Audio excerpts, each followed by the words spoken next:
In this video I want to show you how we were able to make more money from our small scale mushroom farm without actually fruiting more mushrooms.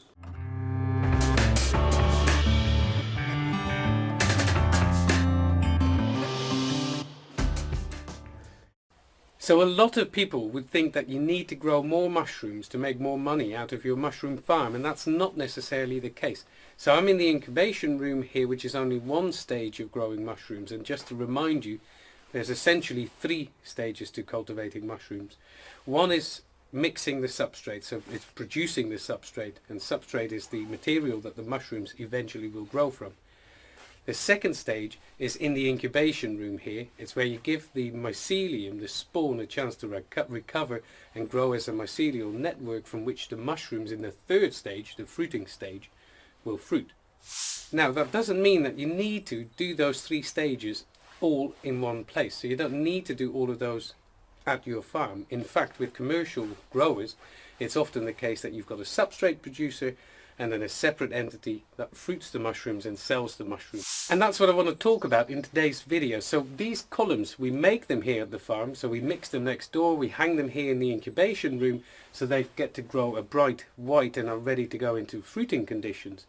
But we don't necessarily fruit them here.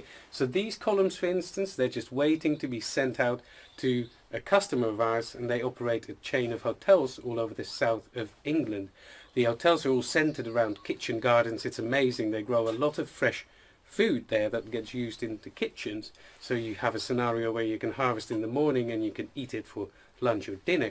But they couldn't grow mushrooms, of course, and with our help now they can. So they've got a team of kitchen gardeners who, once we send them these columns, will unpack them, hang them in fruiting conditions there, then get to harvest the freshest mushrooms that the kitchen brigade, the chefs, are happy to use, of course, because it's the best quality mushroom you can actually get. So the advantages to the hotels and their restaurants is clear.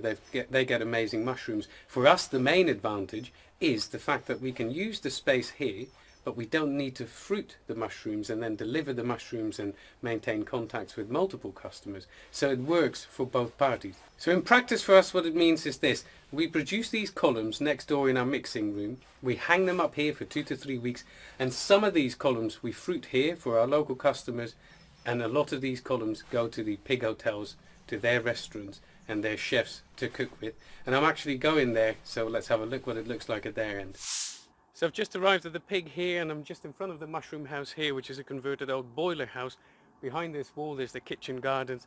It's a lovely place. I'm going to have a look at the mushrooms, and you can hear from a chef what it means to have mushrooms growing here at the hotel.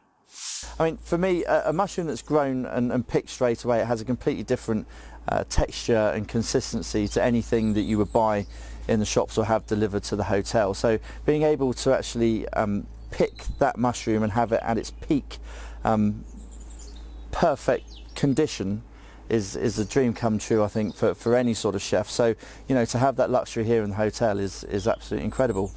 So I hope that gave you some insight into how it is actually possible to increase the income from your small scale mushroom farm without necessarily having to grow many more mushrooms. If you'd like to find out more about how to set up a small scale mushroom farm, check out the links below this video. In the meantime, thanks a lot for watching, and do join the channel.